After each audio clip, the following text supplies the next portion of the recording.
Et bon, avec ça, on va se faire le petit débrief de ce Sparta Prague OGC Nice, ce qui compte pour la troisième journée d'Europa League.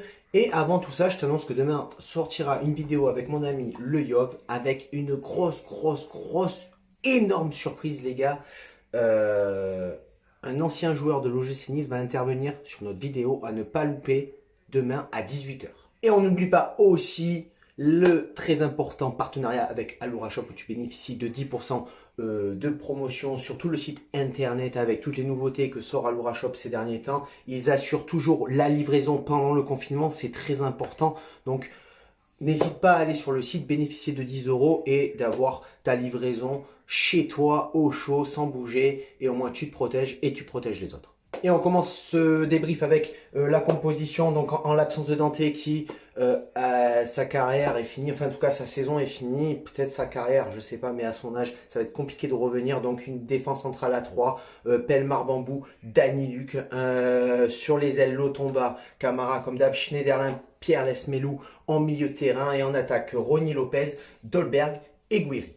Et les 15 premières minutes de match, il y a une bonne domination de l'OGC Nice, une bonne possession de balle. Les Niçois jouent très haut, il y a une énorme récupération au milieu de terrain qui nous permet d'accélérer rapidement en attaque pour mettre le danger dans la défense de Prague, avec notamment Guiri, Dolberg ou Pierre Lesmelou qui fait un énorme travail de récupération et de distribution du ballon, qui essaye de concrétiser les attaques niçoises, mais c'est assez dur de percer cette défense de Prague. Est-ce qu'on parle de Dolberg qui loupe 3 actions d'affilée? En 15 minutes de jeu, on aurait pu déjà au moins mener 2-0, tu vois. Et là, ça te change le match. Ça te change le match. Et justement, à la 16e minute de jeu, contre le cours du jeu, Prague va ouvrir le score après un coup de billard à l'entrée de la surface de réparation. Ça revient sur l'attaquant de Prague qui fait passer le ballon entre les jambes de toute la défense niçoise, qui se retrouve seul face à Benitez. Il ne peut rien faire et ça fait 1-0 pour le Sparta. On désespère pas pour autant, on est rentré quand même dans le match, hein, à la 23e minute, Amine Guiri qui provoque, qui crochette, se projette vers l'avant, tout le long de la surface de réparation, il fait la touche de trop et ça l'empêche d'enrouler sa frappe.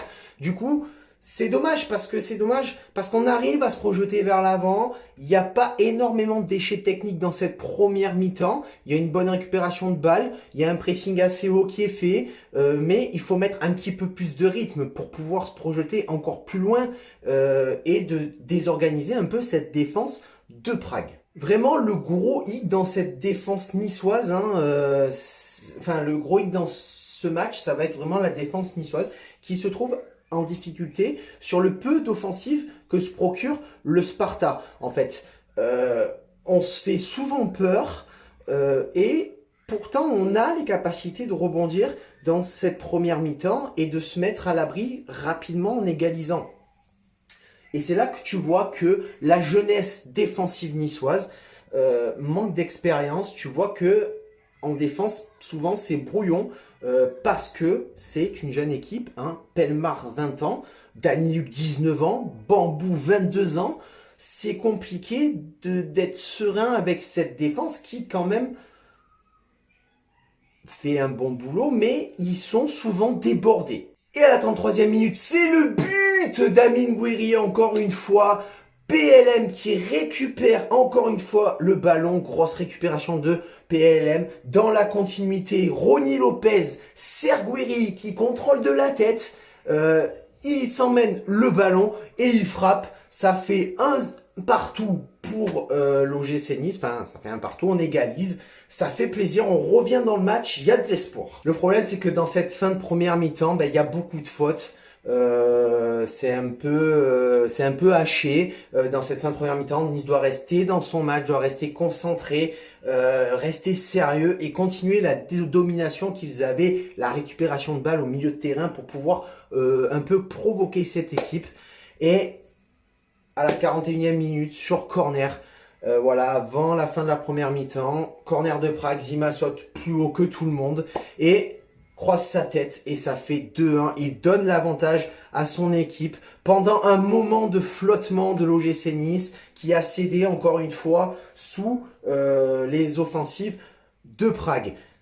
Encore une fois, le marquage était mauvais. La défense niçoise, la jeune défense niçoise n'a pas su s'imposer sur ce corner de Prague. Oh. Par contre, les gars, franchement, pour cette deuxième mi-temps, merci beaucoup.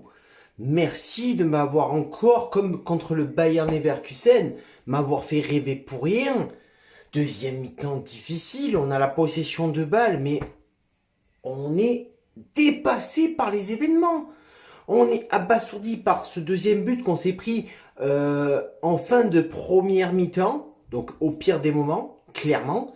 Voilà. Et, beaucoup de déchets techniques dans cette deuxième mi-temps, dans la relance, dans la transmission. Ça manque de rythme pour les Niçois. Et le Sparta est dangereux sur chaque occasion, sur chaque action. Ils sont capables de créer le danger. C'est quoi cette deuxième mi-temps de merde?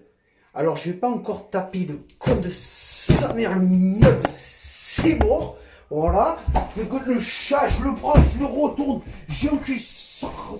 Voilà. Comme ça. Voilà. Oh, vous m'avez rendu fou. Vous m'avez rendu fou. Vous m'avez rendu fou sur cette deuxième mi-temps. C'est quoi? Comment tu peux jouer 45 minutes plus ou moins correct et en deuxième mi-temps tu lâches tout? Comment tu peux avoir de l'espoir en première mi-temps et te dire c'est pas fini, il y a une deuxième mi-temps, on va pas lâcher? Et non, ça lâche. Alors oui, à la 64e minute, tu fais sortir Lopez, tu fais rentrer Jeffrey Adelaï, tu fais sortir PLM pour faire rentrer Alexis Claude Maurice. Et derrière, tu te prends un but. Tu te prends le 3-1 pour Prague. C'est quoi le problème? Est-ce qu'il y avait un énorme écart de niveau entre ces deux équipes? Entre Nice et le Slavia, il y avait un énorme écart de niveau? Vraiment? Alors, autant contre le Bayer Leverkusen, ok, il y avait un gros écart de niveau. Autant contre le Slavia, j'en suis pas sûr. Après, sur le Slavia, c'est pas Angers. Ça, c'est certain. C'est certain. Mais encore une fois, une équipe de Slavia qui a l'habitude de jouer l'Europe. Une équipe du Slavia qui est compétitif. Une équipe de Nice qui est beaucoup trop jeune, qui manque d'expérience. Alors oui, on n'a pas fait le taf. C'est là que tu vois qu'on n'a pas fait le taf au niveau du mercato. On l'a pas fait puisqu'on n'a pas recruté des équipes, enfin, on n'a pas recruté des joueurs d'expérience. On n'a pas recruté assez de joueurs d'expérience pour pouvoir... Pour pouvoir être compétitif sur toutes les compétitions. On l'a pas fait. On manque de réalisme, on manque d'efficacité. Encore une fois, comme contre le Bayer Leverkusen, on a l'espoir en fin de première mi-temps de dire tu vas sortir le match qu'il faut, tu vas sortir le jeu qu'il faut, tu vas distribuer ce qu'il faut. Encore une fois, tu lâches. Encore une fois, tu subis. Encore une fois, tu joues une mi-temps sur deux. Encore une fois, tu n'es pas capable de jouer un match en entier. Le con de...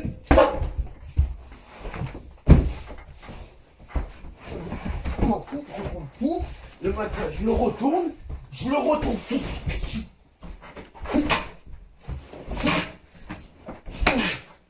Voilà.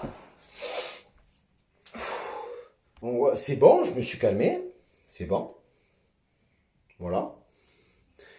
Mais comment tu veux jouer face à cette équipe-là qui nous laisse aucun espace?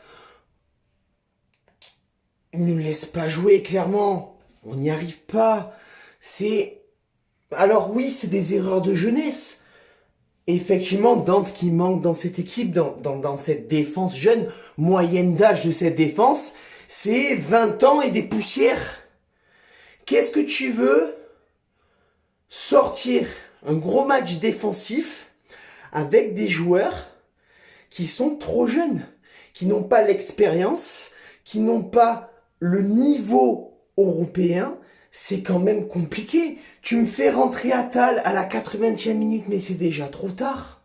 C'est déjà fini. Attends, il fallait le faire rentrer quand t'as fait rentrer Jeffrey Adelaide, quand t'as fait rentrer Alexis Claude Maurice. Ça a apporté vraiment le plus gros soutien offensif avant de se prendre ce troisième but qui nous laisse plus aucun espoir. Excusez-moi, mais mon gonflé ce soir, mon gonflé. Enfin bref, qu'est-ce que tu veux donner toi un top 3 dans ce match? Hein, à la 93e minute, t'as Endoy qui réduit le score avec Jeffrey Adelaide qui a de l'espace devant la surface, qui transmet à Endoy. Côté gauche, il efface Massopouts et d'un crochet, il efface et il frappe et il réduit le score. Mais bon, tu marques à la 93e minute, ouais c'est bien, tu réduis le score, c'est beau, mais ça fait pas tout le match. Voilà. Qu'est-ce que tu veux faire un top 3, toi, sur une équipe qui a joué 45 minutes sur 90? C'est compliqué, tu peux pas. Clairement, c'est pas possible. Donc voilà, je ne vais pas donner de top 3, si ce n'est à part encore Gouiri qui fait un énorme match. Mais ça, comme d'habitude, on compte sur un jeune de 20 ans pour pouvoir sortir des exploits quand même. C'est beau. C'est là que tu vois que la profondeur de l'équipe, la profondeur du banc est très affaiblie. Voilà, tu me diras en commentaire ce que tu en penses. Hein, et à mon avis, le match face à Monaco dimanche, il va être chaud de night. Voilà, mes petits sortes, c'est la fin de ce débrief. Je me suis calmé parce que j'aimerais bien dormir dans mon lit ce soir. Hein. Donc sur ce... Ciao viva la Valletta, Nisa Nisa.